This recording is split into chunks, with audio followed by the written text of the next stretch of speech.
Hello everyone. Yes, हाय, hello everyone.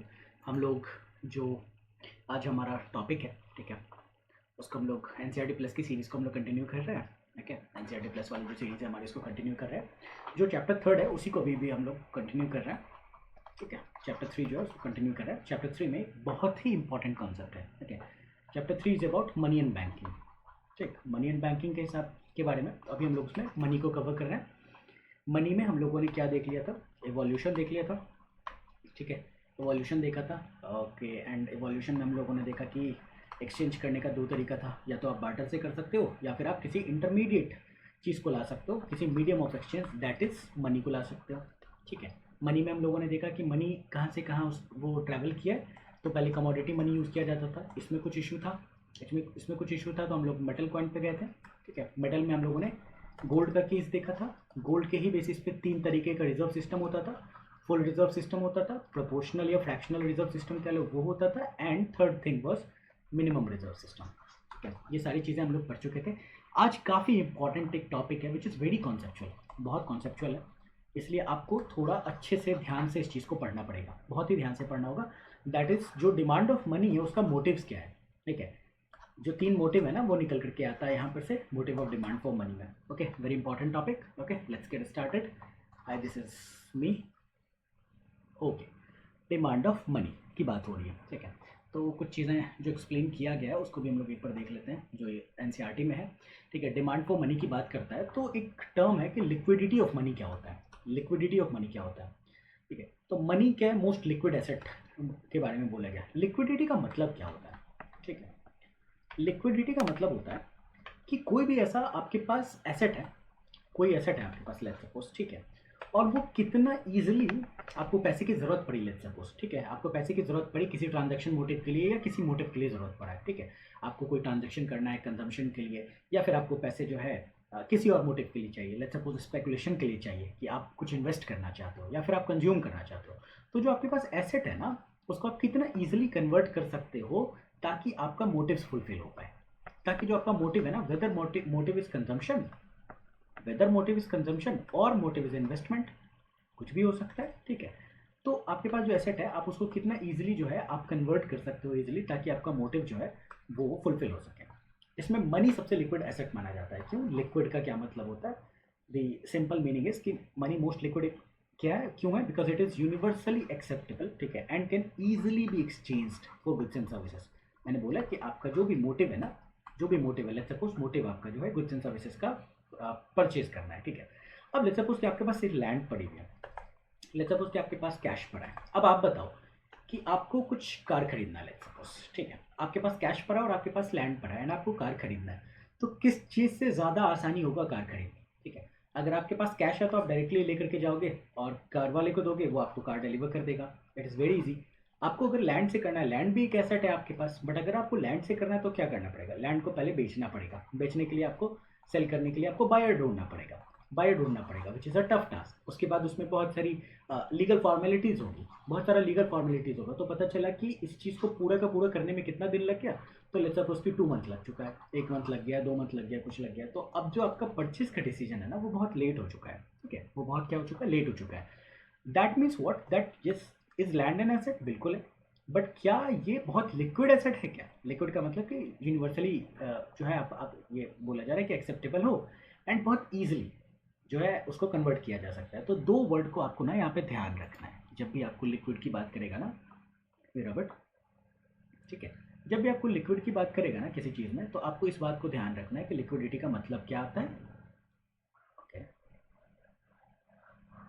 ठीक है, क्या हो रहा है? हाँ, ठीक है, ठीक है। तो अगर आपको लिक्विडिटी की बात करेगा ना, तो दो चीज़ आपको याद रखना है कि जो है वो कितना ज़्यादा एक्सेप्टेबल है, कितना ज़्यादा एक्सेप्टेबल है और कितना ईजिली एक्सचेंज हो रहा है। तो that this is number one, this is number two. ये दो चीज़ आपको लिक्विडिटी के बारे में समझना है। सिंस मनी इस दोनों चीज़ में बहुत ईजिली अवेलेबल भी है और बहुत ईजिली एक्सचेंज भी हो सकता है, therefore money is considered most liquid. ठीक है, अब मनी में भी बहुत तरीके की चीज़ होती है, हम लोग देखेंगे जब पढ़ेंगे। ये डिफरेंट टाइप ऑफ मनी है, M1 है, M2 है, M3 है, M4 है। इसमें कौन सबसे ज़्यादा लिक्विड होता है? कौन सबसे ज़्यादा यूज़ किया जाता है, वो सारी चीज़ भी हम लोग देखेंगे। बट अभी के लिए आपको नॉर्मल मनी को जो है नॉर्मल मनी की तरह समझना है, कैश की तरह समझना है, ठीक है। लिक्विडिटी का मैंने बताया क्या दो चीज़ है। पहला चीज़ आप चेक करोगे कि क्या ये यूनिवर्सली एक्सेप्टेबल है, कितना यूनिवर्सली एक्सेप्टेबल है, ठीक है। हो सकता है कि ट्रांजैक्शन, अगर अगर मैं बात करूं आपसे कैश के बारे में बात करूं, जो पिछली बार कैश और लैंड ले लिया था ना, इस बार अगर हम लोग बात करते हैं, यस, इस बार अगर हम लोग बात करते हैं कैश की, और एंड दूसरा जो एसेट है, लेट्स सपोज हम लोग बात करते हैं चेक का, ठीक है, चेक का है और कैश का है, ठीक है। इस दोनों में अगर पूछा जाए कि कौन ज़्यादा लिक्विड होगा, तो कौन होगा, फिर भी कैश होगा, मोस्ट लिक्विड है। क्यों? क्योंकि अगर आपको चेक से पेमेंट करना है तो हो सकता है कि आपने जो बाय किया है जिससे, वो चेक में पेमेंट नहीं लेता हो। एंड चेक में पेमेंट लेना इज नॉट मैंडेटरी। क्यों? Because cheque is not a legal tender. क्या होता है लीगल टेंडर, हम लोग बाद में समझेंगे, ठीक है। तो this seller may refuse to accept the payment in cheque, एक तो वो प्रॉब्लम है। प्लस और क्या है कि अगर आपको आपके पास चेक ही है तो आपको और भी चीज़ें चेक करनी होगी कि आपके बैंक में जो है उतना अमाउंट है कि नहीं है, चेक बाउंस ना हो जाए, ओके। फिर जो सेलर है उसके साथ भी दिक्कत होगा। तो यस, क्या ये लैंड से ज़्यादा, अगर मैं लैंड वर्सेज अगर चेक की बात करूँ तो कौन ज़्यादा लिक्विड होगा? ऑब्वियसली चेक ज़्यादा, उस केस में चेक ज़्यादा लिक्विड होगा। क्यों? क्योंकि आपको किसी ने लेट्स सपोज अगर चेक दिया है, तो आप बैंक के पास जाओगे, बैंक आपको वो चेक ले करके कुछ ट्रांजेक्शन अमाउंट काट करके आपको कैश दे देगा, ठीक है। तो इट इज़ सिंपल कि चेक को बैंक में लेकर के गए और आपको पैसे मिल गए। अगर चेक बहुत बड़े अमाउंट का होगा देन हो सकता है कि जो बैंक है वो 2-3 दिन ले ले, बट स्टिल 2-3 दिन में तो काम हो जाएगा, एक सप्ताह में काम हो जाएगा। तो चेक वर्सेज लैंड में क्या है, क्योंकि लैंड वाली चीज़ में ये तो बहुत टफ है इसको बेचना। क्या ये यूनिवर्सली एक्सेप्टेबल है? क्या ये easily exchange for goods and service? Not easily exchangeable. तो हर एक एसेट ना आपको डिफ्रेंशिएट करके देखना पड़ेगा कि कौन ज़्यादा लिक्विड है कौन नहीं, ओके। बिकॉज मैंने इसको इसलिए समझाया ना क्योंकि अभी इस पूरे टर्म में ना आपको इस पूरे चैप्टर में आता रहेगा वो ये चीज़ कि लिक्विडिटी, ओके। तो ये दो चीज़ आपको याद रखना है कि how easily it can be exchanged, कोई भी जो एसेट है how easily it is exchangeable with the goods and services and how universally acceptable it is. Cash is very much acceptable, cheque is उससे थोड़ा सा कम। लैंड में आप payment नहीं कर सकते हो किसी को, ठीक है। तो वो चीज़ है लिक्विडिटी ऑफ मनी। हाउएवर तो सबसे ज़्यादा लिक्विड क्या है? मनी है, कैश आप समझो, ओके। हाउएवर तो प्रॉब्लम क्या है? तो अगर लिक्विडिटी मनी की सबसे अच्छी है तो फिर प्रॉब्लम क्या आ रहा है, ओके ओके। तो फिर प्रॉब्लम क्या आ रहा है कि हम लोग फिर भी, आप देखते हो कि सारे जो भी लोग हैं ना, वो उनके पास जो भी पैसा होता है वो सारा पैसा वो कैश में नहीं रखते हैं। इन स्पाइट ऑफ द फैक्ट कि कैश इज मोस्ट लिक्विड, फिर भी वो सारा पैसा कैश में नहीं रखते हैं। क्यों नहीं रखते हैं? बिकॉज जब आप मनी अपने हाथ में रखते हो तो क्या होता है कि उसकी वैल्यू जो है, उसकी जो वैल्यू है ना, वो डिटोरिएट होती है। रख के वैल्यू डिटोरिएट होगी। क्यों? बिकॉज मार्केट में इन्फ्लेशन है, मार्केट में इन्फ्लेशन है। तो आपके पास अगर 100 रुपीज़ थे, आपने इसको कैश की तरह अपने पास रखा, ठीक है। एक साल, इस साल ना जो फर्स्ट ईयर था उस साल ना आप 100 रुपये का लेट्स सपोज कि आप 1 kg इससे ना क्या खरीद सकते थे, 1 kg लेट्स सपोज आप पोटैटो खरीद सकते थे, ठीक है। अब मार्केट में एक साल के बाद का सिनेरियो देखते हैं, प्लस 1 ईयर में क्या होगा कि मार्केट में लेट्स सपोज कि इन्फ्लेशन था 10%। इन्फ्लेशन कितना था? 10% था, ठीक है। इन्फ्लेशन 10% था, तो अब पोटैटो की वैल्यू क्या हो जाएगी? 110 रुपये हो जाएगी। आपके पास कैश पड़ा हुआ था, आपके पास एक साल के बाद वो कैश पड़ा हुआ है। क्या अब आप 1 kg आलू खरीद पाओगे? नहीं, क्योंकि 1 kg आलू की प्राइस अब 110 रुपये, तो आप 1 kg से कम खरीद पा रहे हो, ठीक है। आप 1 kg से आप कम खरीद पा रहे हो। That means what? That means कि मनी अपनी वैल्यू को, मनी की वैल्यू जो है ना वो डिटोरिएट हो रही है। क्यों हो रही है? बिकॉज मार्केट में इन्फ्लेशन है। आप तो कभी भी नहीं चाहोगे कि जो आपके पास पैसे पड़े हुए हैं उसकी वैल्यू डिटोरिएट हो।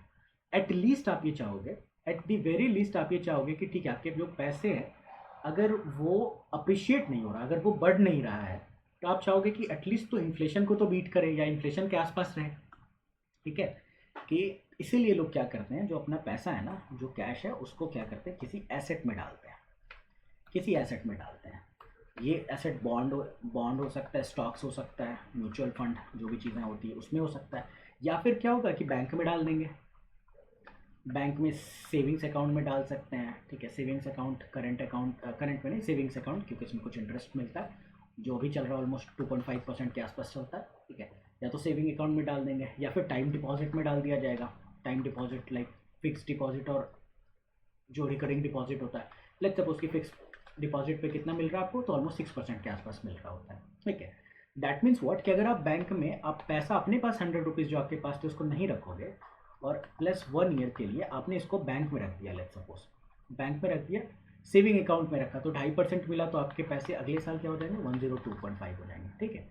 अगर आपने एफडी में रखा होता तो क्या हो जाता, 106 रुपीज़ हो जाता, ठीक है। तो ये जो इंटरेस्ट रेट होता है ना, जो सेविंग्स अकाउंट पे मिल रहा है या फिर एफडी पे मिल रहा है, ये जनरली क्या है, ये इन्फ्लेशन को बीट करता है। तो इन्फ्लेशन हो सकता है कि इन्फ्लेशन मार्केट में 4% का हो, और जो आपको बैंक दे रहा है वो ऑलमोस्ट एटलीस्ट 4% के आसपास दे रहा है, ठीक है।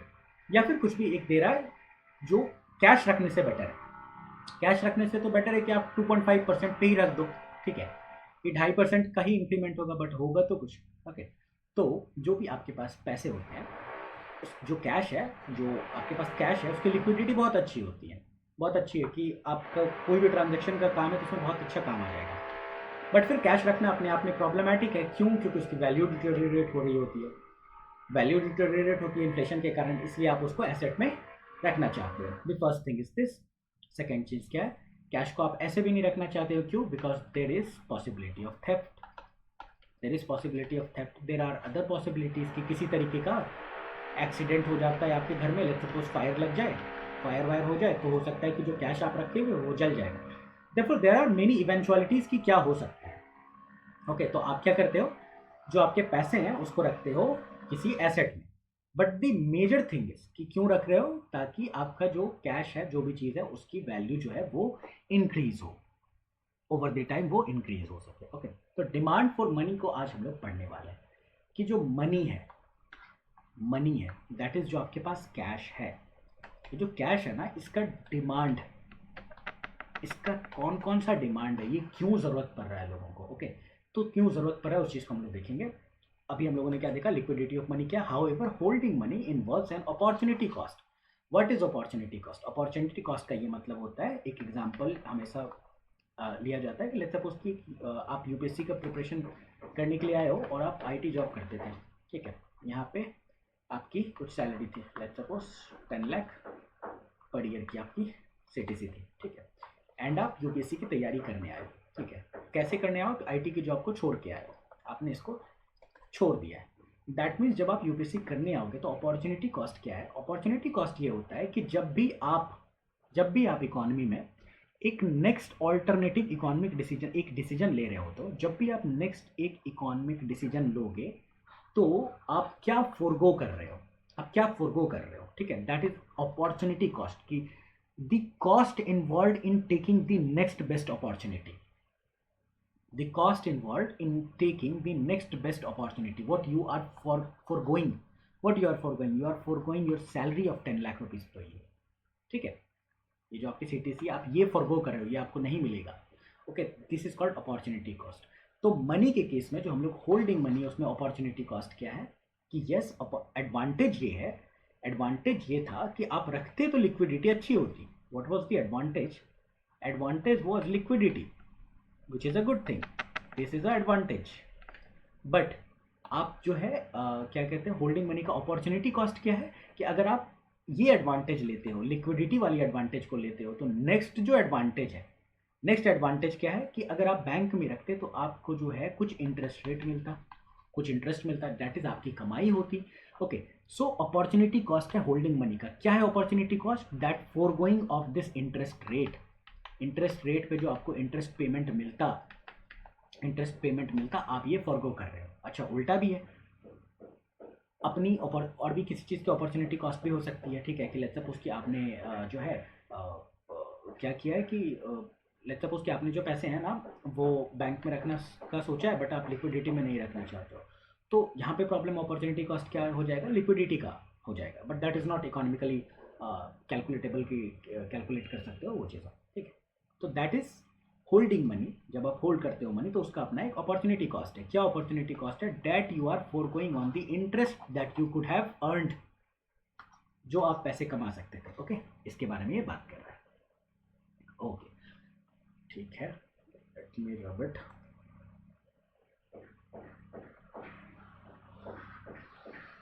ठीक है, ओके। तो opportunity cost of holding money क्या है, instead of holding cash people could deposit money in a bank and earn interest, जो मैं समझा रहा था. So there is what a trade off, कि अगर आप ये लोगे तो ये छूटेगा, अगर आप ये लोगे तो ये छूटेगा, अगर आप ये लोगे तो ये छूटेगा. So there is a trade off. Trade off का क्या मतलब है कि एक चीज़ आप लोगे तो दूसरा जो है उसके बदले में जो है कुछ आपको फोरगो करना पड़ेगा, वो ट्रेड ऑफ हो गया. ठीक है, because of this trade off the demand for money. ये जो ट्रेड ऑफ है ना, कि एडवांटेज तो है कि ठीक है लिक्विडिटी होती है, बट डिसएडवांटेज क्या है, फोरगॉन इंटरेस्ट, ये चीज़ है. This is what trade off. तो because of this trade off the demand for money is called liquidity preference. क्यों?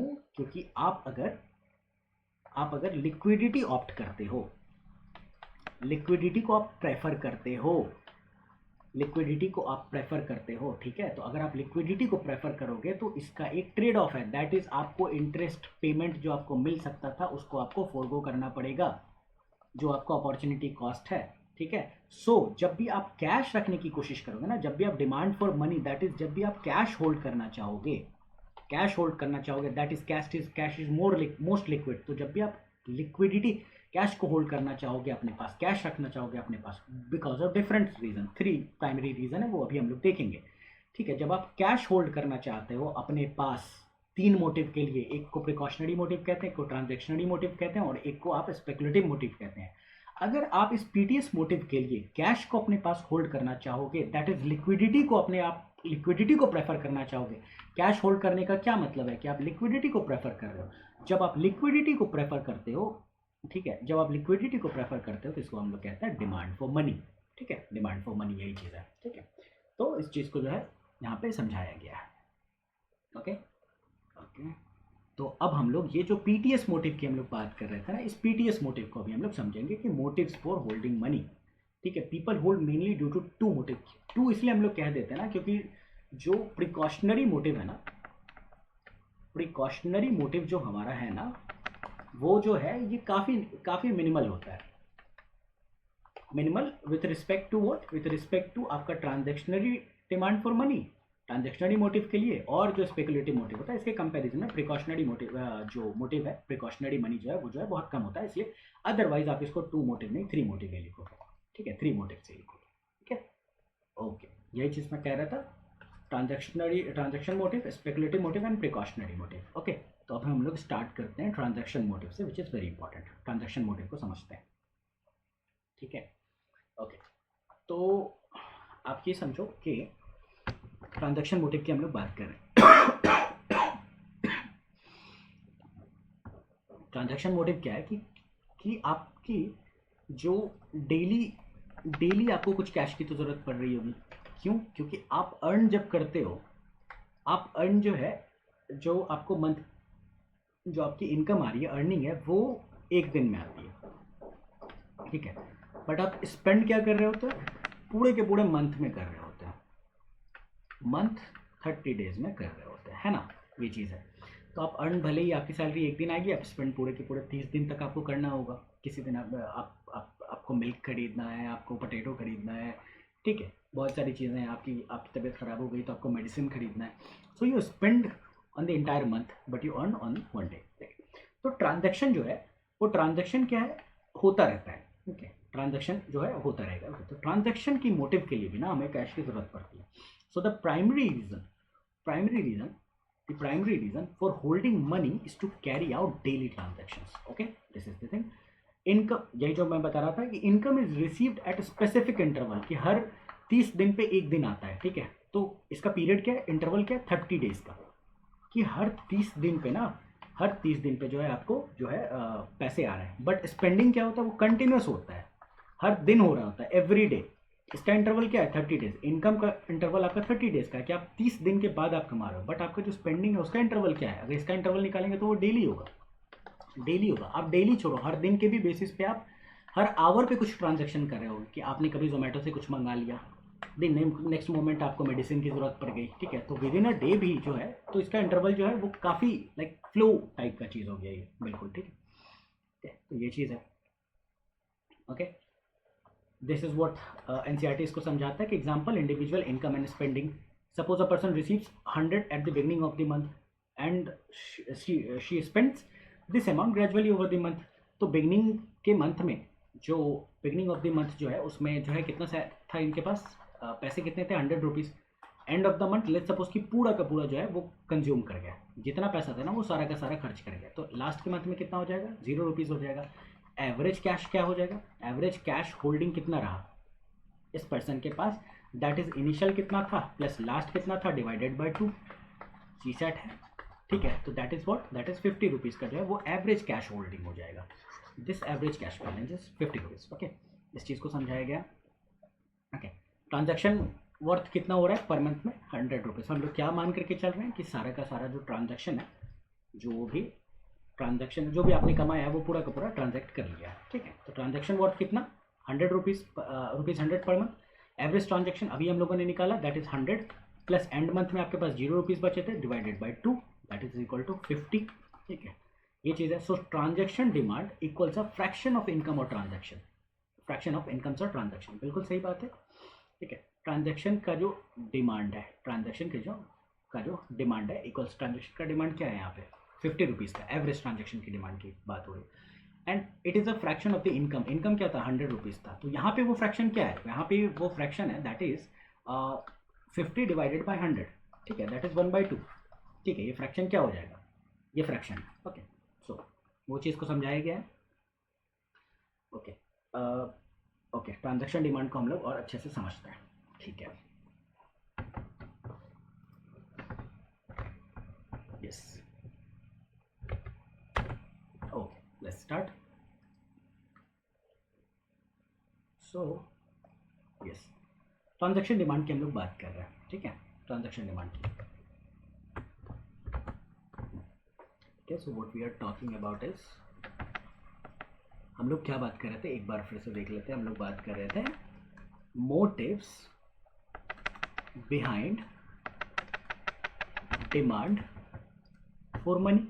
क्या क्या मोटिव हो सकता है, तो हम लोगों ने पहला मोटिव बोला कि ट्रांजैक्शन के लिए ट्रांजैक्शनरी मोटिव है, दूसरा क्या है, स्पेकुलेटिव मोटिव है, और तीसरा क्या हो गया, प्रिकॉशनरी मोटिव था, ठीक है। The first two are very important. अभी हम लोग ट्रांजैक्शनरी मोटिव को देखने वाले हैं। ओके, इसको देखने वाले हैं, ट्रांजैक्शनरी मोटिव को समझने वाले। ट्रांजैक्शनरी मोटिव है क्या, कि जो मैंने बताया कि ट्रांजैक्शन के लिए आपको जो भी पैसे चाहिए होते हैं, चाहिए पैसे चाहिए थे, ठीक है।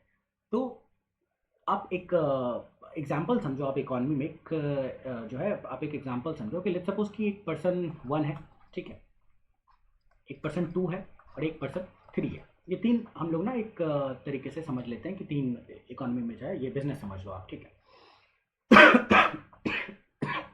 लेट्स सपोज कि पर्सन 1 के पास कितने पैसे थे, ये पर्सन 1 के पास ना 500 रुपीज़ था, इसके पास कितने थे, 500 रुपीज़ थे, ठीक है। और इस 500 का ये जो सेकंड है ना, ये सब जो है ये फाइनल गुड्स एंड सर्विसेज बनाते हैं, ये जो है ये भी कुछ फाइनल गुड्स एंड सर्विसेज बना रहा है, ठीक है, क्योंकि आप जो कंज्यूम करोगे वो फाइनल गुड्स एंड सर्विसेज होगा। ये भी क्या है, ये एक फाइनल गुड्स एंड सर्विसेज बना रहा है, ठीक है। आपके पास थे 500 रुपीज़, तो आपको क्या चाहिए था, आपको अपने कंजम्पशन के लिए लेट्स सपोज कि कुछ गुड्स एंड सर्विसेज खरीदना था, ठीक है। तो आपने इससे क्या खरीदा, आपने इससे फाइनल गुड्स एंड सर्विसेज खरीदा, इसके बदले में आपने इनको क्या दिया, 500 रुपीज़ दिया, ठीक है।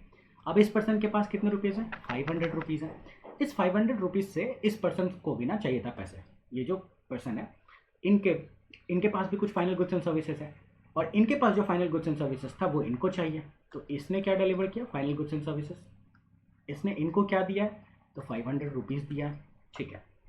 तो अब हम लोगों ने पिछले चैप्टर में जब पढ़ा था, जब हम लोगों ने पिछले चैप्टर में पढ़ा था, नेशनल इनकम वाले चैप्टर में पढ़ा था, तो आप इस एग्जाम्पल को देखोगे अगर, तो GDP is about what, GDP is about, मैंने बोला था कि monetary value of all the final goods and services जो प्रोड्यूस्ड हुआ है, ठीक है, उसका जो वैल्यू है, ठीक है।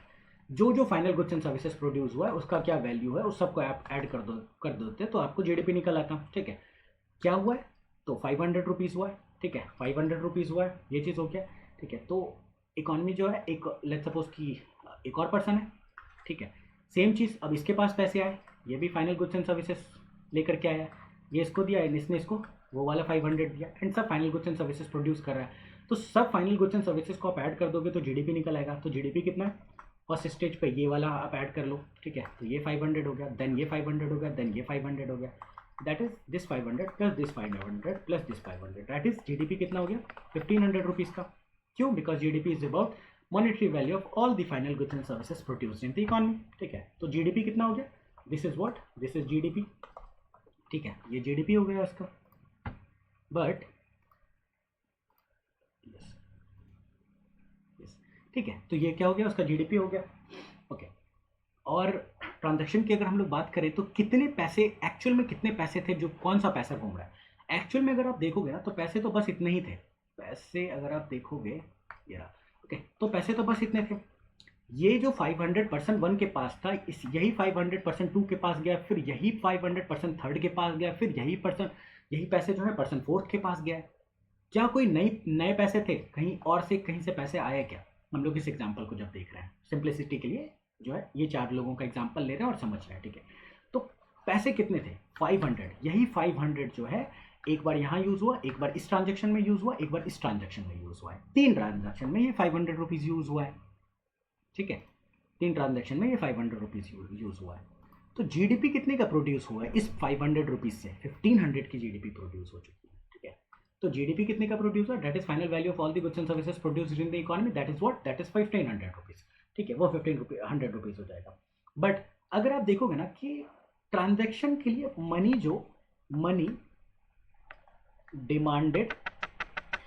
डिमांड फॉर ट्रांजैक्शन, ठीक है, मनी डिमांडेड फॉर ट्रांजैक्शन कितने रुपए चाहते हैं? 1500 रुपीज़। ये 500 रुपीज़, वेरी सॉरी 500 रुपीज़। ठीक है, 500 रुपीज़ था। इस 500 के रुपीज़ ने 1500 का जीडीपी प्रोड्यूस किया है। ठीक है, ये 500 का जो रुपीज़ है वो 1500 का जीडीपी प्रोड्यूस किया। This 500 is the demand of money for transactionary purposes.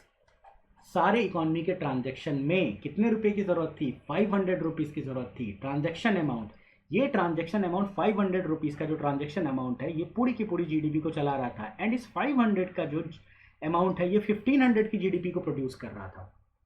Okay, ये क्या कर रहा था? 1500 की जीडीपी को प्रोड्यूस कर रहा था। ठीक है, ये था, दैट इज व्हाट।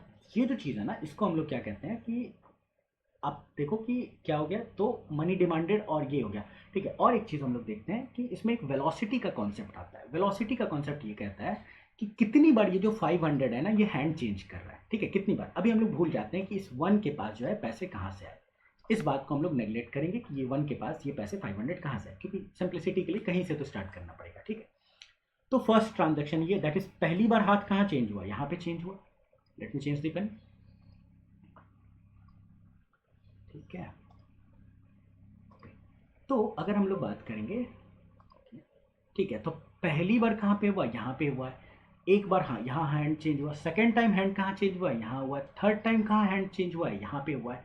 तो जब भी इकोनॉमी में ट्रांजैक्शन के लिए नॉट चैरिटी वैरिटी के लिए पैसे नहीं जा रहे हैं, किसी ट्रांजैक्शन के लिए जो है हैंड चेंज हो रहा है। क्या रहा है? Hand change. मनी जो है हैंड चेंज कर रहा है। मनी चेंजिंग हैंड इकोनॉमी का ट्रांजैक्शन के लिए। तो कितनी बार चेंज हुआ है? 3 टाइम चेंज हुआ है। दैट इज, आप यहाँ पे देख सकते हो कि जो मनी डिमांडेड फॉर ट्रांजैक्शन, इसको हम लोग ऐसे लिखते हैं, money demanded for transaction, MDT, money demanded for transaction into velocity. Velocity क्या है कि number of times the money is changing hand, money is changing hand is equal to क्या हो जाएगा? तो मनी डिमांडेड फॉर ट्रांजैक्शन कितना था? 500 into velocity क्या है? 3 इज इक्वल टू क्या हो गया? 1500। ये 1500 क्या है? जीडीपी की वैल्यू के बराबर है। दैट मीन्स आप लिख सकते हो कि money demanded for transaction into velocity is equal to what? GDP. GDP खुद में क्या होता है? जीडीपी खुद में होता है कि प्राइस लेवल, प्राइस इनटू क्या होता है? Quantity produced. हम लोगों ने पढ़ा था जीडीपी क्या होता है, हम लोगों ने पढ़ा था क्वांटिटी इनटू प्राइस, पढ़ा हुआ था। ठीक है, तो प्राइस लेवल इनटू क्वांटिटी, यही होता है जीडीपी। ठीक है, that means what? This is good. ये जो फॉर्मूला है ना, that is money demanded for transaction को आप ऐसे भी लिख सकते हो, that is price level into quantity, quantity produced, ठीक है, डिवाइडेड बाय द वेलोसिटी। ये चीज़ है मनी डिमांडेड फॉर ट्रांजैक्शन। तो इसमें इंपॉर्टेंट क्या है समझना, कि इंपॉर्टेंट ये समझना है कि मनी डिमांडेड फॉर ट्रांजैक्शन, ये जो अमाउंट है ना, ये अमाउंट छोटा होगा, ये अमाउंट छोटा हो सकता है। इसके करस्पॉन्डिंग जो जीडीपी प्रोड्यूस हो रही है वो बड़ा होगा, ठीक है। अगर ये 500 है तो ये जो जीडीपी के कारण प्रोड्यूस हो रही है वो बहुत ज़्यादा है, ठीक है। तो ये चीज़ है आपको यहाँ पे समझने का, ठीक है। एंड इसमें तो और नहीं है कुछ, yes. So this is money demanded for transactionally purposes, ठीक है। एक बार हम लोग उसको अब अपने इकोनॉमी वाले नोट्स में देख लेंगे, सॉरी, यस। हम लोगों ने एग्जाम्पल लिया था अभी, वो जो 4 लोगों का एग्जाम्पल लिया था वो है यहाँ पे। एक अलग एग्जाम्पल लेके समझाया गया होगा कि इकोनॉमी का, एनसीईआरटी की इकोनॉमी का एग्जाम्पल है 2 एजेंट, एक फर्म है एक वर्कर है, जो हम लोग SIM circular flow of income याद करो आप पिछला चैप्टर, इसलिए वो चैप्टर बहुत इंपॉर्टेंट होता है। हाउस होल्ड एंड फर्म है, ठीक है। हाउस होल्ड क्या प्रोवाइड कर रहा था, तो फैक्टर सर्विस प्रोड्यूस कर रहा था, प्रोवाइड कर रहा था, एंड फर्म उसके बदले में क्या कर रहा था, फैक्टर पेमेंट जो है वो लौटा रहा था, ठीक है। तो firm page worker ₹100 salary at the start of the month, ठीक है। ये पैसे किसके पास आ गए, ₹100 इसके पास आ गए, हाउस होल्ड के पास आ गए, and worker spends this 100 on the firms good, ठीक है। फैक्टर जो सर्विस दे रहा है इसके बदले में फर्म प्रोड्यूस क्या कर रहा था, तो गुड्स प्रोड्यूस कर रहा था, गुड एंड सर्विसेज प्रोड्यूस कर रहा था, ठीक है। तो ये चीज़ है, यही गुड एंड सर्विसेज को बाद में जो है हाउस होल्ड खरीदता है, एंड हाउस होल्ड उसके बदले में पेमेंट करता है, गुड्स एंड सर्विसेज खरीदता है एंड इसके बदले में जो है एक्सपेंडिचर करता है। पिछली बार वाला जो टॉपिक है नेशनल इनकम, उसको इसको मतलब इन डिटेल, बहुत इन डिटेल समझा गया था, अभी उसमें नहीं जाएंगे, ठीक है। तो ये चीज़ है, सेम चीज़ जो हम लोगों ने देखा था। एवरेज होल्डिंग क्या, एवरेज होल्डिंग दोनों का निकालोगे तो आप वर्कर का भी 50 निकलेगा, फर्म का भी निकलेगा। टोटल ट्रांजेक्शन डिमांड, ट्रांजेक्शन कितने रुपीज़ से पूरे के पूरे इकोनॉमी में ट्रांजेक्शन हो रहा था, ₹100 का, ठीक है, ₹100 का। बट टोटल ट्रांजेक्शन कितना है इकोनॉमी में, कि वर्कर ने क्या किया था, ये जो हाउस होल्ड था और यहाँ पे फर्म था, ठीक है। हाउस होल्ड ने फर्म को क्या दिया था, तो फैक्टर सर्विस दिया था, इसके बदले में फर्म ने जो है फैक्टर पेमेंट किया था। ये फैक्टर पेमेंट कितने का था, ₹100 का था। तो वर्कर ने अपनी जो है, वर्कर ने अपना लेबर जो है एक तरीके से लेबर जो है सेल किया है, लेबर को सेल किया है, तो फर्म उसके बदले में पेमेंट कर रहा है, ठीक है।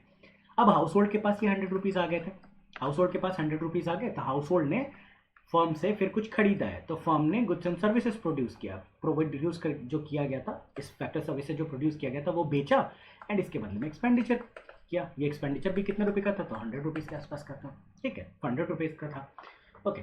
तो फर्म कितने का गुड सेल कर रहा है, ₹100 का, फर्म कितने का गुड सेल कर रहा है, ₹100 का। वर्कर ने लेबर सेल कितने का किया था, ₹100 का, वर्कर ने लेबर सेल किया था ₹100 का। तो टोटल ट्रांजेक्शन कितने का हो गया है, एक बार 100 का यहाँ पे हुआ है, फिर एक बार 100 का यहाँ पे हुआ है, दैट इज जो टोटल आपका ट्रांजेक्शन अमाउंट है ना, जो टोटल ट्रांजेक्शन अमाउंट है ₹200 का है, ओके। टोटल ट्रांजेक्शन अमाउंट ₹200 का है, बट दस मनी वर्थ 100, यही 100 तो घूम रहा था ना। सर्कुलर फ्लो में क्या था, सर्कुलर फ्लो में क्या था कि 100 इनके पास आए हाउस होल्ड के पास, फिर हाउस होल्ड ने इसी ₹100 से जो है फर्म से गुड खरीद लिया, फर्म से गुड खरीद लिया, तो एक ही तो ₹100 है जो घूम रहा है। बट ट्रांजेक्शन, टोटल ट्रांजेक्शन कितने का हुआ, एक बार ट्रांजेक्शन ये हुआ, लेट्स सपोज कि गूगल पे से ट्रांजेक्शन, फर्म ने जो है गूगल पे से जो है ₹100 जो की जो लेबर है वो हाउस होल्ड को दिया होगा, तो एक बार आपको ट्रांजेक्शन यहाँ देखने को मिलेगा, ठीक है। एक बार ट्रांजेक्शन फिर से होगा कि हाउस होल्ड फिर से एक बार गूगल पे यूज़ कर रहा होगा, और फर्म को जो है जो प्रोडक्ट खरीदा उसके लिए ₹100 का पेमेंट कर रहा होगा, ठीक है। तो आपको जो ट्रांजेक्शन वर्थ है कितना दिख जाएगा, ₹200 का दिख जाएगा। बट कौन सी मनी है, जस्ट दिस ₹100 की मनी, जो सेम चीज़ हम लोगों ने पिछली बार देखा था कि ₹500 ही था, बट वो जीडीपी प्रोड्यूस कर रहा था ₹1500 का, इस तरीके का, ठीक है। तो यही सेम चीज़ यहाँ पे बताया गया, ओके, नथिंग मच इस चीज़ में। Velocity of the money, number of times a unit of money, एक यूनिट ऑफ मनी, यहाँ पे क्या था, नंबर ऑफ टाइम्स, मनी क्या था, यूनिट ऑफ मनी 100 था, नंबर ऑफ टाइम्स कितनी बार घूमा था हम लोगों ने देखा, एक बार हाउस होल्ड ने, एक बार फर्म ने हाउस होल्ड को दिया, फिर हाउस होल्ड ने फर्म को दिया, दैट इज 1, दैट इज 2, तो नंबर ऑफ टाइम्स कितना हो गया, 2, unit of money changes hands, ठीक है, इन अ गिवन टाइम पीरियड। तो 100 मनी, सपोज यहाँ पे कितने का, 200 का ट्रांजैक्शन, जैसे वहाँ पे एग्जांपल में हम लोगों ने देखा था कि जो 500 का अमाउंट था, 500 का अमाउंट था, वो टोटल कितने का ट्रांजैक्शन कर गया था, तो 1500 का कर गया था। वेलोसिटी क्या हो जाएगा, वेलोसिटी हो जाएगा that is this 1500 divided by 500, that is 3, ठीक है। यहाँ पे क्या हो जाएगा, टोटल कितने का ट्रांजैक्शन हुआ, total transaction divided by money demanded for transaction, तो velocity so sorry so sorry, तो क्या हो जाएगा, तो जो वेलोसिटी है वो हो जाएगा आपको टोटल ट्रांजैक्शन अमाउंट दिख जाएगा divided by money demanded for transaction. ठीक है, इस केस में क्या था, total transaction amount 200 divided by money demanded for transaction कितना था 100 रुपीज़, दैट इज इस केस में क्या हो जाएगा 2 हो जाएगा। इस केस में क्या हो जाएगा वेलोसिटी, टोटल ट्रांजैक्शन अमाउंट कितने का हुआ 1500 का हुआ था, 500 फर्स्ट स्टेज पे, फिर 500, फिर 500 and divided by money demanded for transaction कितना, एक 500 था जो सपोर्ट कर रहा था, दैट इज वेलोसिटी। इस केस में क्या है 3 है। ठीक है, अब ये सेम चीज़ है, ये बहुत ही सिंपल चीज़ है, बहुत ही सिंपल चीज़ था ये चीज़। इसी चीज़ को इकोनॉमी के एनसीईआरटी में थोड़ा सा डराने वाले फॉर्मेट में लिखा गया है कि money demanded for transaction is equal to जो टोटल ट्रांजैक्शन की वैल्यू है ना उसका कुछ फ्रैक्शन होगा। बिल्कुल सही बात है, 1500 का क्या फ्रैक्शन था जो कि 500 था तो आप बोलोगे कि 1/3 था, है ना, 1/3 था। यही चीज़ कह रहा है कि टोटल ट्रांजैक्शन का जो अमाउंट है उसका सर्टेन फ्रैक्शन जो है वो मनी डिमांडेड फॉर ट्रांजैक्शन होता है, ये होता है। ठीक है, यही चीज़ को बोला गया है हम लोगों ने, ये चीज़ है। ठीक है, ये चीज़ को बोला गया है यहाँ पे। जस्ट अ सेकेंड,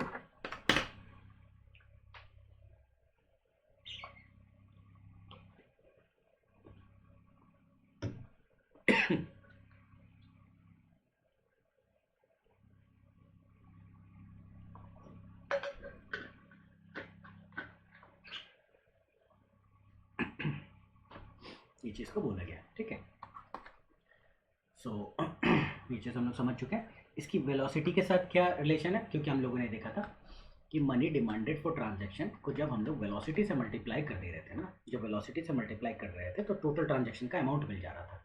ठीक है, जो कि जीडीपी के बराबर था उस वाले केस में। ठीक है, नॉट नेसेसरी। ठीक है, तो ये वाला चीज़ था। यहाँ पे ऊपर वाले क्वेश्चन में क्या था कि money demanded for transaction was some fraction, k is some fraction of the total transaction. अब आप दोनों को इक्वेट कर दोगे तो इससे क्या, इसको और इसको दोनों को इक्वेट करोगे तो k is equal to 1/v निकलेगा। This fraction is 1 upon velocity, या फिर आप लिख सकते हो velocity is equal to 1/k। ठीक है, यही चीज़ है, nothing. Velocity is equal to 1/k and all ये सारी चीज़ें। सी एट दी लास्ट आपको ये कोई पूछेगा नहीं, बट इसके जो कॉन्सेप्ट्स हैं कहाँ से आ रहे हैं, velocity of the money, UPSC ने इस चैप्टर से बहुत क्वेश्चन पूछा है। ठीक है, खास करके स्पेकुलेटिव डिमांड ऑफ मनी से बहुत क्वेश्चन पूछा है, और वो स्पेकुलेटिव डिमांड से अभी भी पूछ रहा है, वो आगे भी पूछेगा। ट्रांजैक्शनरी डिमांड से ना थोड़ा कम पूछा गया, तो बहुत इंपॉर्टेंट है कि ट्रांजैक्शनरी डिमांड में जो जो बातें बताई जा रही है उसको आप पढ़ लें। वेलोसिटी क्या होता है, number of times economic transaction, charity variety के लिए नहीं होता है, इकोनॉमिक ट्रांजैक्शन होता है ना, जो भी इकोनॉमिक नेचर ऑफ ट्रांजैक्शन होगा that is goods and services, जहाँ पे भी एक्सचेंज हो रहा होगा, वेदर इट इज इंटरमीडिएट और फाइनल या तो इंटरमीडिएट हो या फाइनल हो। ठीक है, तो जो भी इकोनॉमिक ट्रांजैक्शन हो रहा होगा ना, that means goods and services का एक्सचेंज हो रहा होगा, उसके लिए कितनी बार पैसा जो है इकोनॉमी में हैंड चेंज कर रहा होगा। मेरे पास 10 रुपये थे, मैंने उसका बिस्किट खरीद लिया, शॉपकीपर के पास वो 10 रुपये गए, वो 10 रुपये का उसने मेडिसिन खरीद लिया। ठीक है, मेडिसिन शॉपकीपर उस 10 रुपये का लेकर के लेट्स सपोज चॉकलेट खरीद लेगा वापस। ठीक है, तो कितनी बार हैंड चेंज हो रहा है, 3 बार चेंज हुआ मेरे से बिस्किट वाले शॉपकीपर के पास, बिस्किट वाले शॉपकीपर से मेडिसिन वाले शॉपकीपर के पास, और मेडिसिन वाला शॉपकीपर वापस से चॉकलेट खरीद ले रहा है, तो 3 बार हो चुका है। That is velocity of money. ठीक है, वेरी सिंपल। मुझे जस्ट अ सेकेंड,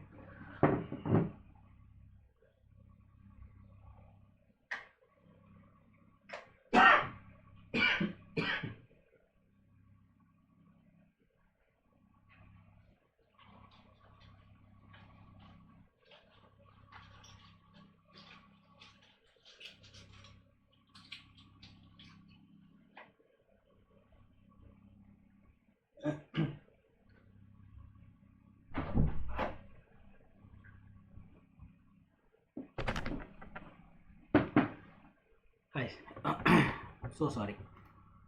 यस, ठीक है, तो अब हम लोग जो थोड़ा स्टॉक एंड फ्लो, इसीलिए मैंने ये टॉपिक स्टॉक एंड फ्लो ये सब का इनिशियल टॉपिक्स में पढ़ाया था, क्यों, बिकॉज ये ना पूरे इसमें आपको काम आता रहेगा स्टॉक एंड फ्लो के बारे में। तो जो मनी डिमांडेड है, मैंने स्टॉक के बारे में क्या बताया था, स्टॉक इज अबाउट स्नैपशॉट, एक पर्टिकुलर टाइम पे कि अभी लेट्स सपोज कि 5 PM हो रहा है, 5 PM of what 27 March, let's suppose 5 PM of 27 मार्च आप कह सकते हो जो भी, ठीक है। तो 5 PM ऑफ 27 मार्च को के पास उस टाइम इकोनॉमी में कितना डिमांड था मनी का, that is a stock variable measured at a point of time. Transaction क्या होता है, transaction is a flow variable, ठीक है। कितना ट्रांजैक्शन है with in a period of time. जैसे आपसे ही पूछा जाए कि आपने कितने का ट्रांजैक्शन किया, तो आप बोलोगे कितने दिन का पूछ रहे हो। तो कोई अगर बोलेगा कि 30 डेज में आपने कितने का ट्रांजैक्शन किया, ठीक है। एंड लेट्स सपोज आप सारा ट्रांजैक्शन ना बैंक से करते हो, तो आप अपना बैंक का ऐप खोलोगे और उसमें देखोगे कि लास्ट 30 डेज का फिल्टर डालोगे और आप देखोगे कि कितने रुपीज़ का ट्रांजैक्शन हुआ। That is what flow variable. Flow variable क्या होता है, उसको आप किसी एग्जैक्ट टाइम पे नहीं बोल सकते हो, आप उसे विद इन टाइम ही बता सकते हो ठीक है। तो transaction is a flow variable, whereas money demanded, कितना मनी डिमांडेड है इकोनॉमी में, ठीक है, वो क्या होता है, स्टॉक वेरिएबल होता है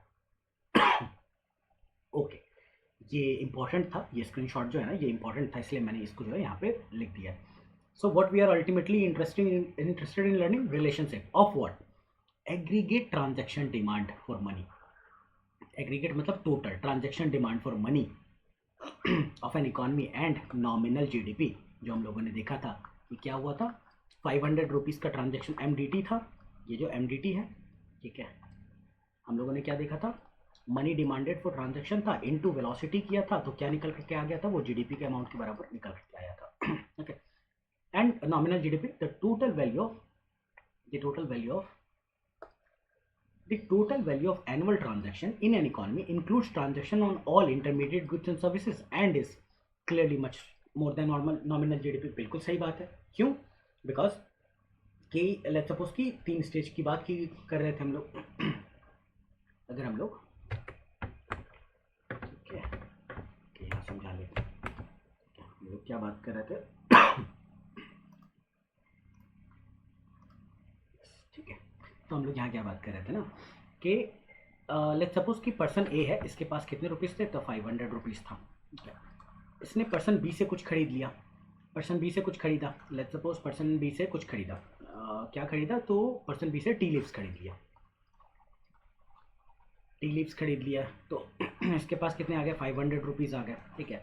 अब ये टी लीव्स जो है ये इंटरमीडिएट प्रोडक्ट की भी तरह यूज़ हो सकता है फाइनल की भी तरह यूज़ हो सकता है, हम लोगों ने ये सब पहले देखा हुआ है, ठीक है। देयरफॉर ये 500 का रुपीज़ जो है ना, ये 500 रुपीज़ है, और लेट्स सपोज कि हम लोग अभी किसी इंटरमीडिएट प्रोडक्ट को खरीद रहा है, ये बी जो है ना, बी से किसी सी ने कुछ खरीदा, बी से सी ने खरीदा, तो सी है लेट्स सपोज कि ये एक रेस्टोरेंट है, ये रेस्टोरेंट है रेस्टोरेंट ने खरीदा जब टी लीव्स, ओके, ए से कुछ खरीदा, ठीक है, तो इसके पास आए पैसे, लेट्स सपोज इसके पास 500 है, एंड इससे जो है ये टी लीव्स बेचता था तो इसको भी बेचा, तो यहाँ तो ये फाइनल गुड्स एंड सर्विसेज की तरह बिहेव कर रहा है।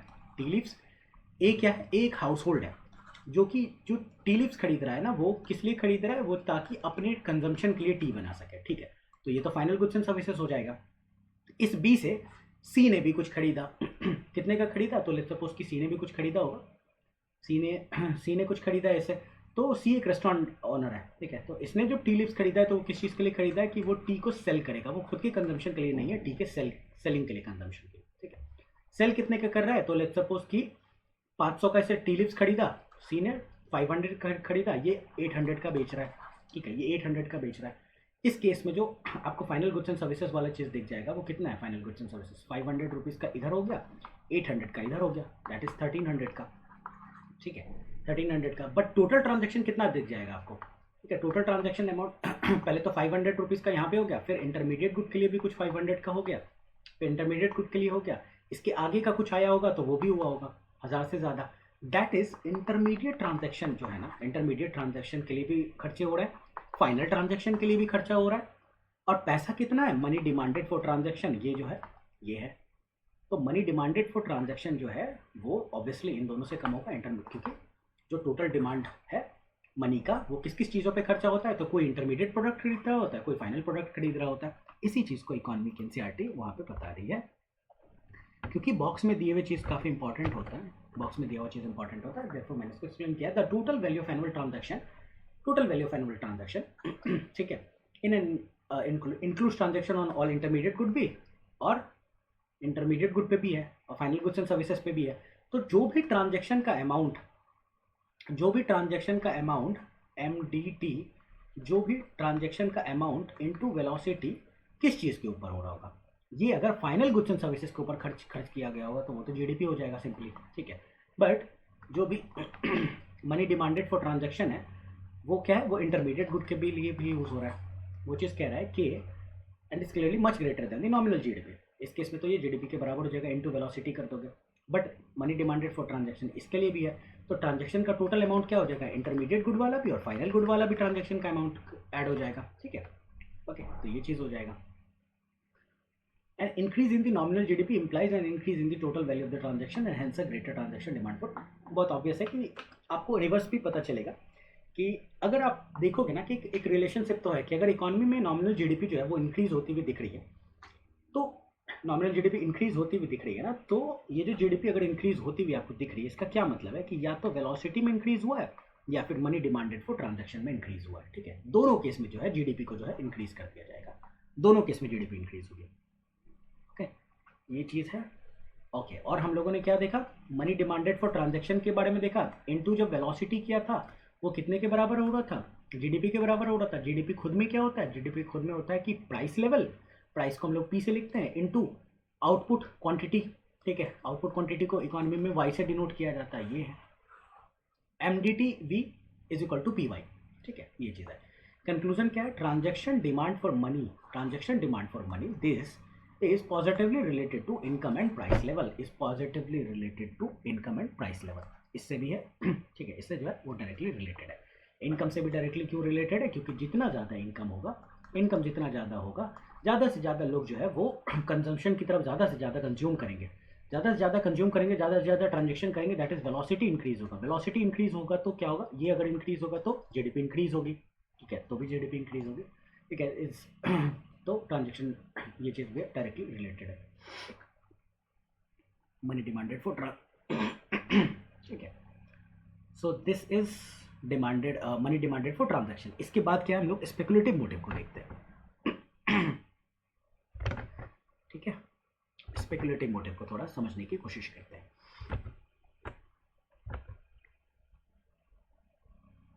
यस, ओके, स्पेकुलेटिव मोटिव है क्या, सी आपके पास जो पैसे थे ना, जो आपकी इनकम थी, ठीक है, उसका आपने क्या किया, उसका आप क्या कर रहे हो कि कुछ तो जो है आप, जो आपके पास पैसे हैं, ठीक है, तो कुछ तो आपने कंजम्पशन के लिए यूज़ कर लिया, कंजम्पशन के लिए यूज़ कर लिया कि पूरे मंथ में आपके जो खर्चे हैं, आप अगर 1 लाख रुपए कमा रहे हो, 1 लाख रुपए कमा रहे हो ठीक है, 1 लाख रुपए में क्या है कि आपको पता है कि हर मंथ ना आपके 25,000 जो है हाउस होल्ड के खर्चों में जाता है। आपके पास बच क्या रहा है, 75,000 का सरप्लस बच रहा है। आपके पास क्या बच रहा है, 75,000 का सरप्लस बच रहा है, ठीक है। ये जो सरप्लस अमाउंट है ये जो सरप्लस अमाउंट है, इसको यहाँ समझाते हैं, ठीक है।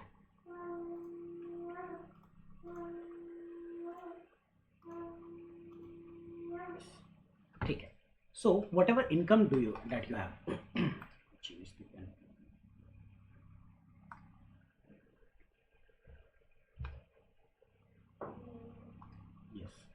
ठीक है, जो भी आपके पास इनकम है, जो भी आपके पास इनकम है, उसको आपने क्या किया, आपको पता था कि आपके मंथली कुछ कंजम्पशन के खर्चे हैं, प्लस आपके क्या खर्चे हैं, इनकम कंजम्पशन के अलावा किस चीज़ के ऊपर खर्चे, उसके बाद जो आपके पास पैसे बच गए वो सरप्लस में बच गए, ठीक है, सरप्लस में कुछ पैसे बच गए।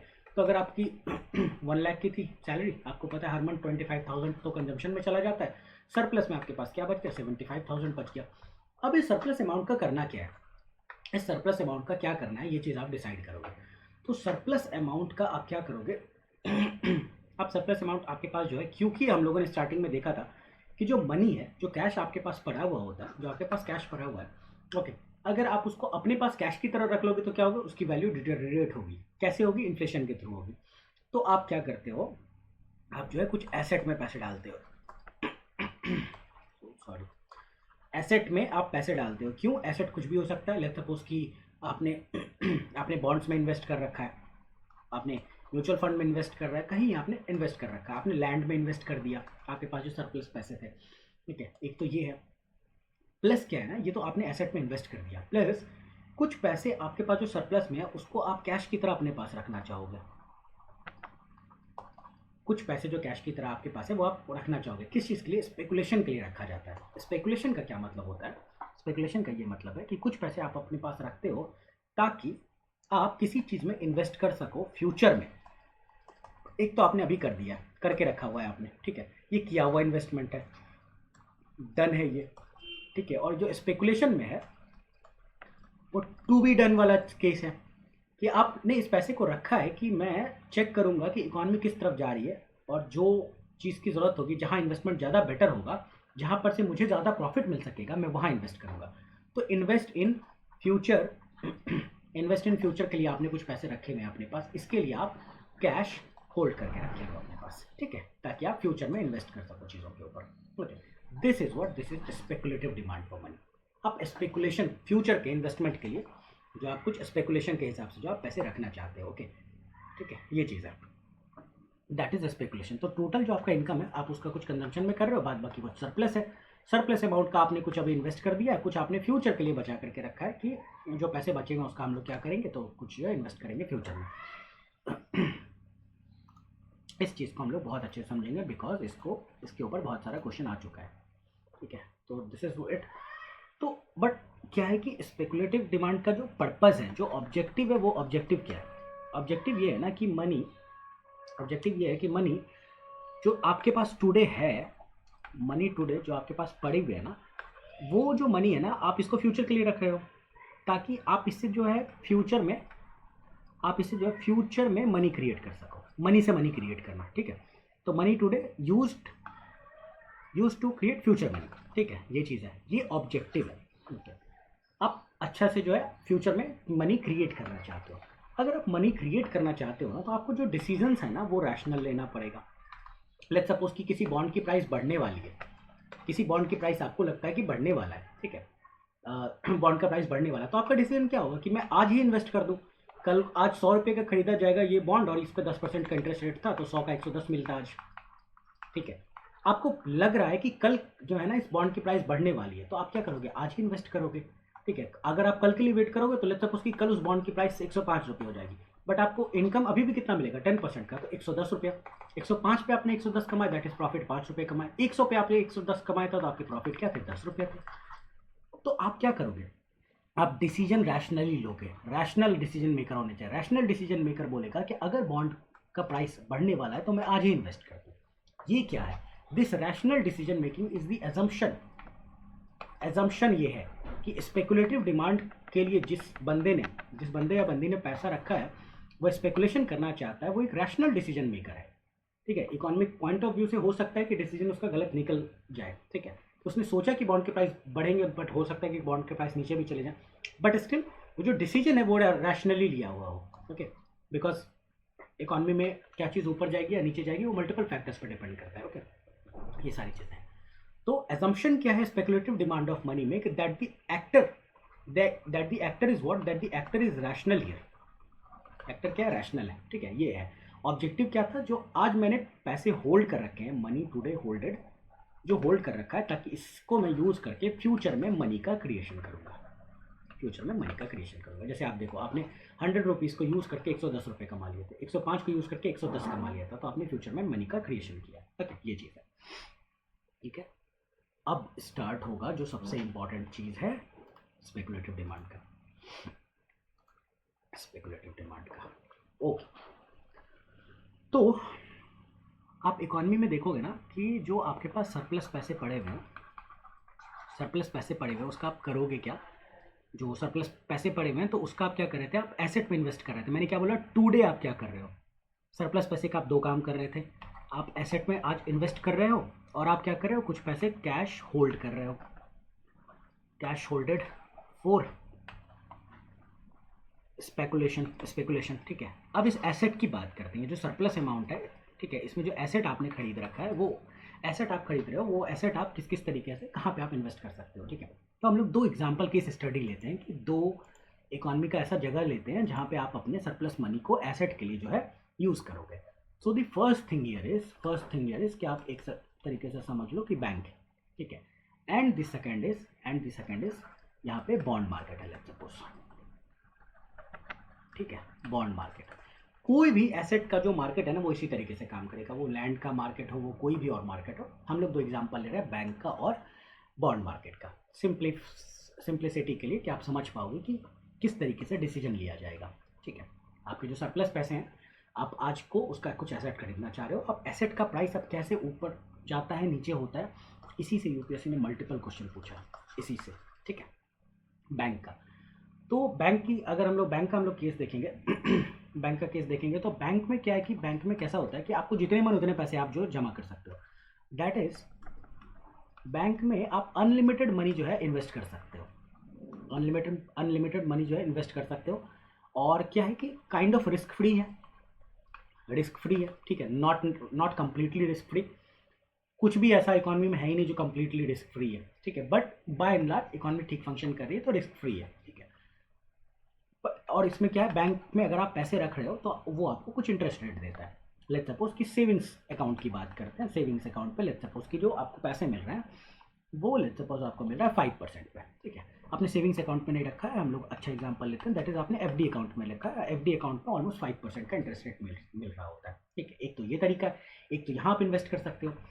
बॉन्ड मार्केट का अपना कैरेक्टरिस्टिक है, बॉन्ड मार्केट में क्या है कि लेट्स सपोज कि गवर्नमेंट ने बॉन्ड फ्लोट किया है, लेट्स सपोज कि गवर्नमेंट बॉन्ड की हम लोग बात कर रहे हैं, तो गवर्नमेंट बॉन्ड क्या है कि गवर्नमेंट फिक्स रहता है, गवर्नमेंट कहती है कि 100 करोड़ के मैं बॉन्ड फ्लोट कर रहा हूँ मार्केट में। दैट इज व्हाट कि 100 करोड़ जैसे ही गवर्नमेंट को मिल जाएगा, उससे के बाद जो भी कोई बंदा 101वां करोड़, जैसे 1 करोड़ एक्स्ट्रा कोई कहीं से भी आएगा, गवर्नमेंट उसके उसके बदले में बॉन्ड नहीं दे पाएगी। क्यों? क्योंकि टोटल बॉन्ड जो है 100 crore, let's suppose her bond 1 crore का है, लेट्स सपोज गवर्नमेंट ने बॉन्ड फ्लोट किया, हर बॉन्ड की वैल्यू जो है 1 करोड़ है, इनटू कितना बॉन्ड किया है तो 100 जो है 100 बॉन्ड फ्लोट किया, कोई भी बॉन्ड 1 करोड़ का नहीं होता है। ठीक है, समझने के लिए। ठीक है, तो द मोमेंट 101% 101वां इंसान जाएगा अपना 1 करोड़ लेकर के, तो क्या गवर्नमेंट उसको बॉन्ड दे पाएगी? नहीं दे पाएगी, बॉन्ड नहीं दे पाएगी। क्यों? क्योंकि दिस इज लिमिटेड इंस्ट्रूमेंट। ये क्या है? Limited instrument. क्यों लिमिटेड है? जितना गवर्नमेंट को जरूरत है, जितने पैसे की उतने ही वो रेज करती है। गवर्नमेंट को 100 करोड़ की ही जरूरत है तो उसने 100 करोड़ ही रेज किया। यहाँ पे क्या था ना, ये काइंड ऑफ अनलिमिटेड है, to an extent it is unlimited. ठीक, गवर्नमेंट बॉन्ड मार्केट में और क्या है, सिंस ये गवर्नमेंट का बॉन्ड है तो ये भी काइंड ऑफ रिस्क फ्री है। इंडियन गवर्नमेंट के बारे में एक चीज़ है कि Indian government has never like gone back on इस प्रॉमिस कि वो बॉन्ड जो भी गवर्नमेंट कर रहा है ना वो गिल्टेज बॉन्ड है। खास करके गवर्नमेंट ऑफ इंडिया ने जो भी बॉन्ड आज तक निकाला है, in fact at the time of crisis of 1991 जब हमारा बीओबी क्राइसिस चल रहा था इंडिया का, इंडिया ने तब भी अपनी प्रॉमिस को फुलफिल किया है, तब भी बॉन्ड को ऑनर किया है। ठीक है, सो this is the level of trust on the government of India. And in spite of this, like इतने अच्छे लाइक गवर्नमेंट के इनिशिएटिव का, कभी गवर्नमेंट ने जो है अपने बॉन्ड के ऊपर फॉल्टर नहीं किया, फिर भी इसलिए एक चीज़ बोला जाता है कि जो रेटिंग एजेंसीज है जो रेट करती है गवर्नमेंट के बॉन्ड को, लाइक स्टैंडर्ड्स एंड पुअर है, मूडीज़ है, और भी कुछ है। ठीक है, वो इंडियन गवर्नमेंट के बॉन्ड को बहुत अच्छा रेटिंग देती नहीं, वो BBB के कैटेगरी में डालती है, in spite of the fact कि Indian government bond are very risk free. खैर वो एक अलग टॉपिक हम लोग कभी पढ़ेंगे। ठीक है, तो गवर्नमेंट बॉन्ड, इंडियन गवर्नमेंट की बॉन्ड है, काइंड ऑफ रिस्क फ्री। ठीक है, बट इसमें क्या है, इसमें इंटरेस्ट रेट क्या था? 5% था। जो बॉन्ड होता है ना, जनरली ये क्या होता है, ये मार्केट डिस्टॉर्टिंग भी बोला जाता है। आरबीआई हमेशा बोल रही होती है कि गवर्नमेंट जो बॉन्ड लेकर के आती है ना, उसके ऊपर इंटरेस्ट रेट इतना ज़्यादा होता है कि बैंक का जो सिस्टम है ना वो थोड़ा बिगड़ जाता है। कैसे बिगड़ता है वो भी अभी हम लोग देखेंगे। तो इस पर जो इंटरेस्ट रेट गवर्नमेंट दे रही होती है ना, वो 8%, 9%, 10%, 12% दे रही होती है। तो लेट्स सपोज गवर्नमेंट ने इस पर 10% दिया। अब मैंने क्या बोला कि जो भी इंसान होगा, जो भी इन्वेस्ट करना चाहेगा, वो क्या होगा, वो थोड़ा रैशनल डिसीजन मेकर होगा। ठीक है, अब उसके पास ये 2 ऑप्शन है, यहाँ इन्वेस्ट करे या फिर यहाँ इन्वेस्ट करे, तो वो कहाँ करेगा? इसको पता है कि अगर मैं इधर 100 रुपीज़ दूँ ना तो 105 मिल जाएगा। इसको पता है, उस सेम पर्सन को पता है, ये एक पर्सन है, इसको पता है कि अगर मैं ये करूँगा तो 105 रुपीज़ मिलेगा, अगर मैं 100 रुपीज़ यहाँ इन्वेस्ट करूँगा तो मुझे मिल जाएगा 110 रुपया। कोई भी रैशनल डिसीजन मेकर होगा वो क्या चाहेगा कि मैं यहाँ इन्वेस्ट करूँ कि 100 रुपये देकर के 110 मिल रहा है, यहाँ 100 देकर 105 ही मिल रहा है।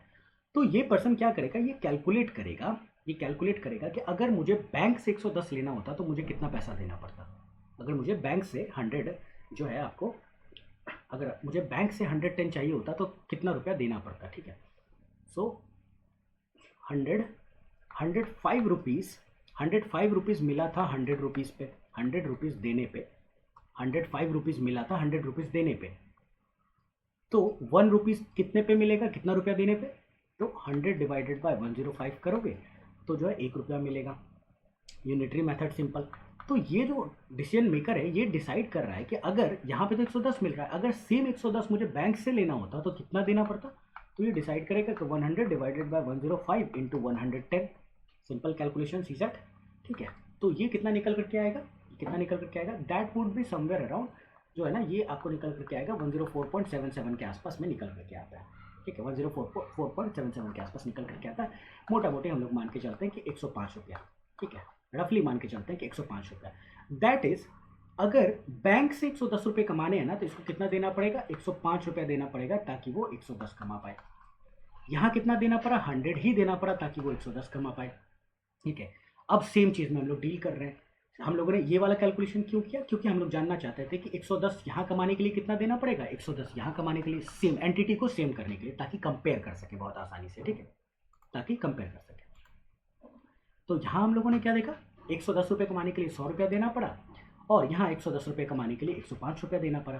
रैशनल डिसीजन मेकर क्या करेगा, इस चीज़ को खरीदने जाएगा। ठीक है, बॉन्ड के नेचर के बारे में थोड़ा सा समझते हैं। बॉन्ड का नेचर कैसा होता है ना कि बॉन्ड का नेचर ये है कि दिस इज, इसको आप सेल कर सकते हो सेकेंडरी मार्केट में। सेकेंडरी मार्केट में आप सेल कर सकते हो। क्या होता है प्राइमरी मार्केट, सेकेंडरी मार्केट समझेंगे। तो जब गवर्नमेंट ने पहली बार नया नया बॉन्ड फ्लोट किया था, पहली बार बॉन्ड फ्लोट किया था ना, तो ये कहाँ करते हैं, प्राइमरी मार्केट में करते हैं। ठीक है, और जब आप खरीदोगे यहाँ पे आपने खरीदा तो गवर्नमेंट ने एक बॉन्ड दिया, बोला कि इस बॉन्ड की value, face value is 100 rupees, face value is 100 rupees. इस बॉन्ड के ऊपर लिखा होगा कि मेरा इंटरेस्ट रेट 10% है। कौन फ्लोट कर रहा है, तो गवर्नमेंट ऑफ इंडिया फ्लोट करी, वो भी लिखा होगा, फेस वैल्यू लिखा होगा और इंटरेस्ट रेट लिखा होगा। ये बेसिक चीज़ें लिखी भी होगी। आपने ये जो ऊपर थे आपने खरीद लिया ये बॉन्ड, आपको कितने का मिल गया, 100 रुपीज़ का आपने ये बॉन्ड खरीद लिया। और इसके ऊपर एक और चीज़ लिखा होगा कि 1 साल की मैच्योरिटी है, कितने भी साल का, हम लोग 1 साल मानते हैं, 1 साल की मैच्योरिटी।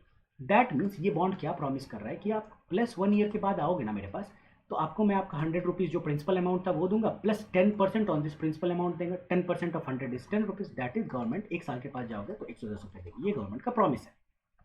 ठीक है, ये नेचर समझना जरूरी है कि बॉन्ड का नेचर क्या है, इस तरीके का है। इसके बाद एक सेकेंडरी मार्केट आता है। यहाँ गवर्नमेंट फिर से फ्लोट नहीं करेगी, ये है सेकेंडरी मार्केट। यहाँ पे ये जो इंडिविजुअल था, इसके पास ये जो इंडिविजुअल था, पर्सन 1, इसके पास ये बॉन्ड का कागज़ था, ये किसी पर्सन 2 को ये बॉन्ड का कागज़ बेच सकता है। ठीक है, बेच सकता है। अब हम लोग इस पर्सन 2 के ऊपर डील करेंगे। ये पर्सन 2 काफ़ी इंपॉर्टेंट है अब यहाँ से। ठीक है, अब इस पर्सन 2 के ऊपर फोकस करेंगे। अब ये पर्सन 2 वापस से ऊपर ही के एग्जाम्पल में देखते हैं डिफरेंट कलर से। ठीक है, ओके,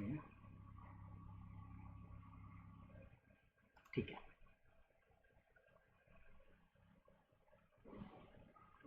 ब्लैक, ब्लैक, ठीक है, येलो से ही करते हैं हम लोग। ठीक है, सो ये जो सेकंड पर्सन है ना, अब हम लोग बात करें ये सेकंड पर्सन, फर्स्ट पर्सन, ये फर्स्ट पर्सन था। अब यहाँ पे ये फर्स्ट पर्सन ने सेकंड पर्सन को अपना बॉन्ड बेच दिया है, बेचना चाह रहा है। सेकंड पर्सन कैसे डिसीजन लेगा, सेकंड पर्सन वापस से आएगा, मार्केट को ऑब्जर्व करेगा। सेकंड पर्सन ने फिर से आकर के क्या देखा, नीचे देखते हैं हम लोग। ठीक है, जो पर्सन 2 है हमारे पास ना, जो पर्सन 2 है वो फिर से ऑब्जर्व करेगा, वो देखेगा कि बैंक में जो है 100 रुपीज़ जमा करने का 105 रुपया मिलता था। ठीक है, और बॉन्ड मार्केट में 100 रुपीज़ पे 110 मिल रहा था। ठीक है, और लेट्स सपोज कि वो जो बॉन्ड मार्केट सेकेंडरी मार्केट में, क्योंकि ये कहाँ पे डील कर रहा है पर्सन, ये सेकेंडरी मार्केट में कर रहा है। प्राइमरी मार्केट में गवर्नमेंट को जितना देना था बॉन्ड दे चुके हैं, तो बॉन्ड क्या हो चुका, खत्म हो चुका। मैंने बताया था कि बॉन्ड क्या लिमिटेड, एक लिमिटेड क्वांटिटी ही होगा, तो वो खत्म हो चुका है। अब जो खत्म हो चुका है तो फर्स्ट पर्सन ने पहले ही खरीद लिया था, प्राइमरी मार्केट से खरीद लिया था। अब ये इंसान इसको पर्सन 2 को सेकेंडरी मार्केट में बेचना चाह रहा है। सेकेंडरी मार्केट में नए बॉन्ड तो अवेलेबल नहीं है, पुराने ही बॉन्ड अवेलेबल है जिसको खरीदना पड़ेगा। तो ये क्या करेगा, बॉन्ड मार्केट जाएगा, कहाँ जाएगा, सेकेंडरी बॉन्ड मार्केट जाएगा। पर्सन 2 सेकेंडरी बॉन्ड मार्केट जाता है और देखता है कि फेस वैल्यू क्या था 100 रुपीज़ का, उस पर क्या मिलता, 110 रुपये मिलता। ये बट फेस वैल्यू था जिसने प्राइमरी मार्केट में खरीदा था, 110 रुपये।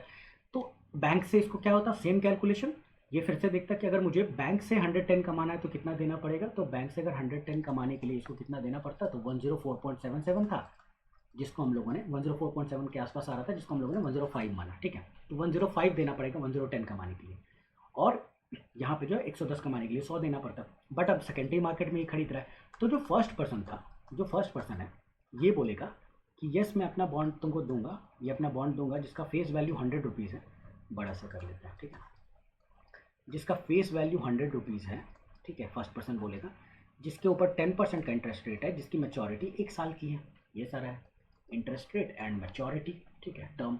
ये सेकंड पर्सन को बेचेगा, तो सेकंड पर्सन को, बट ये फर्स्ट पर्सन बोलेगा कि 100 रुपीज़ पे नहीं, मैं ये बेचना चाह रहा हूँ तुम्हें, मैं ये इसके एवव अमाउंट में बेचना चाह रहा हूँ, ठीक है। सेकंड पर्सन क्या डिसीजन लेगा?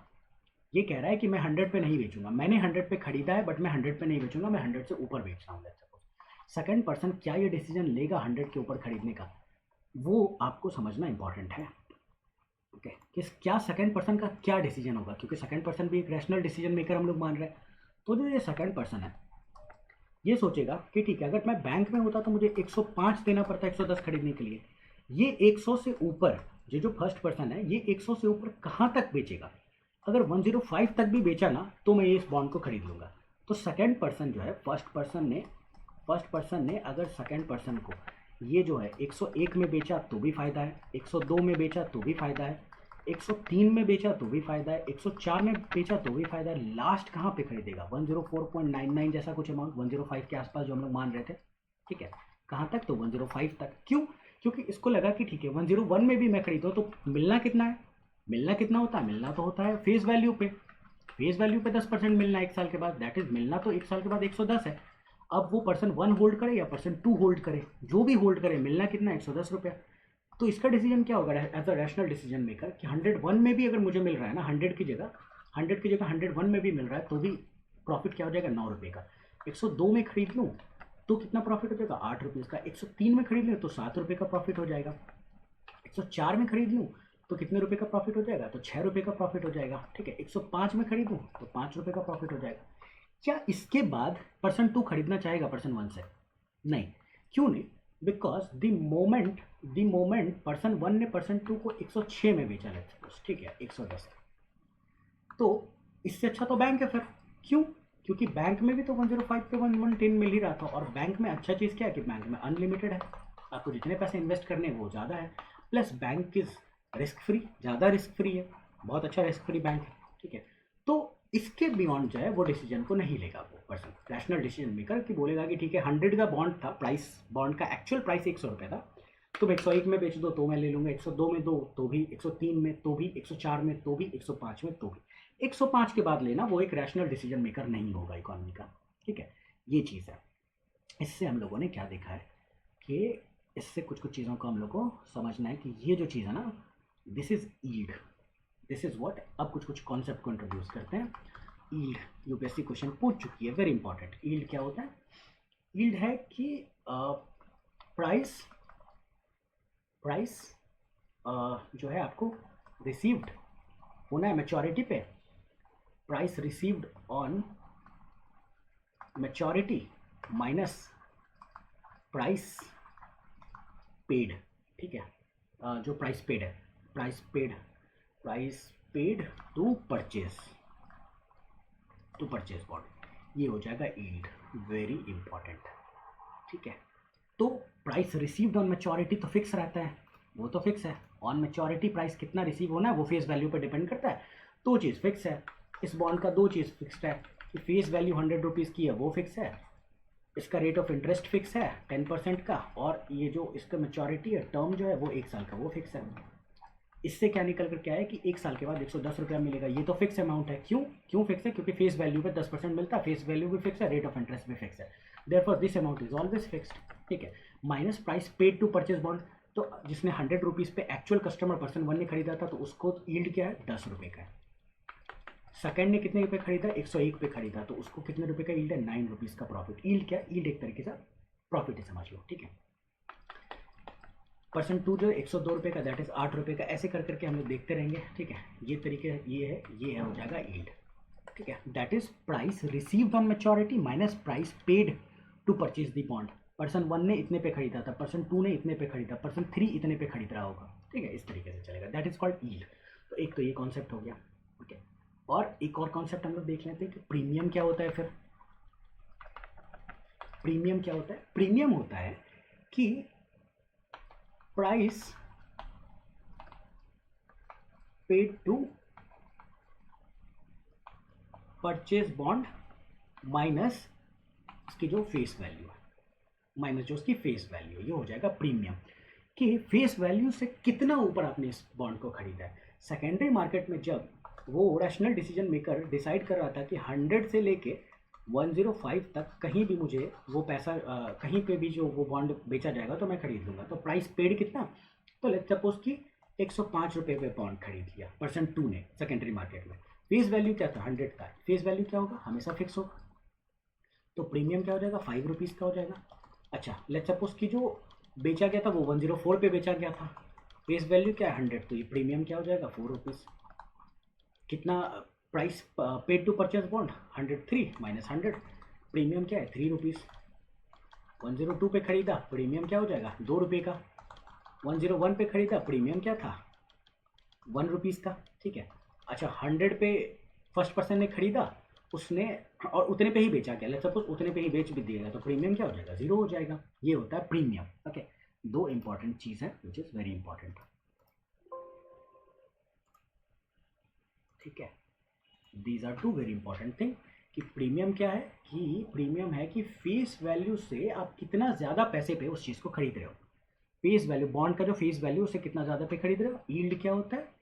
आपने उस बॉन्ड को पे आपको क्या पैसा रिसीव होना है मैच्योरिटी पे, माइनस आपने कितने पे खरीदा था, that is yield and this is premium. Okay, ये दो चीज़ है, यील्ड एंड प्रीमियम का कॉन्सेप्ट है विच इज इम्पॉर्टेंट। ठीक है, अब हम लोग कुछ 3 जो है केस देखेंगे, 3 केसेस देखेंगे और चीज़ों को समझेंगे। ओके, ये 3 चीज़ देखेंगे, केसेस को समझेंगे। ओके, लेट्स सपोज इसको एक काम करते हैं, इसको हम लोग नेक्स्ट लेक्चर में डील करते हैं। ठीक है, बहुत इंपॉर्टेंट है क्योंकि ये केसेस में समझना, क्योंकि यहीं से यूपीएससी ने 3-4 बार बहुत बार क्वेश्चन पूछा है ऐसे। 3 केसेस है कि जब इंटरेस्ट रेट, एक इंटरेस्ट रेट को हम लोग पकड़ लेंगे और दूसरे में देखेंगे कि इस इंटरेस्ट रेट को अगर बढ़ाते हैं तो क्या होगा, थर्ड में देखेंगे अगर इस इंटरेस्ट रेट से कम जाएगा इंटरेस्ट रेट, मार्केट में इंटरेस्ट रेट उससे कम होगा तो क्या होगा, मार्केट का इंटरेस्ट रेट अगर बढ़ेगा तो क्या होगा। ये तीनों केस जो हम लोग नेक्स्ट लेक्चर में देखेंगे। ओके, लेट्स वाइंड अप, क्योंकि ओवरवेलमिंग हो जाएगा ये चीज़। आज हम लोगों ने क्या क्या देख लिया। Money demanded for transaction, that is transactionary motive के लिए पैसे किस लिए चाहिए होती थी, चाहिए होता था, हम लोगों ने देख लिया था ये वाला चीज़। और इसके अलावा हम लोगों ने क्या देखा, स्पेकुलेटिव मोटिव जो है ये पूरा कंप्लीट नहीं हुआ। स्पेकुलेटिव मोटिव जो है ना ये अभी कंप्लीट नहीं हुआ, इसका हम लोगों ने हाफ कर लिया।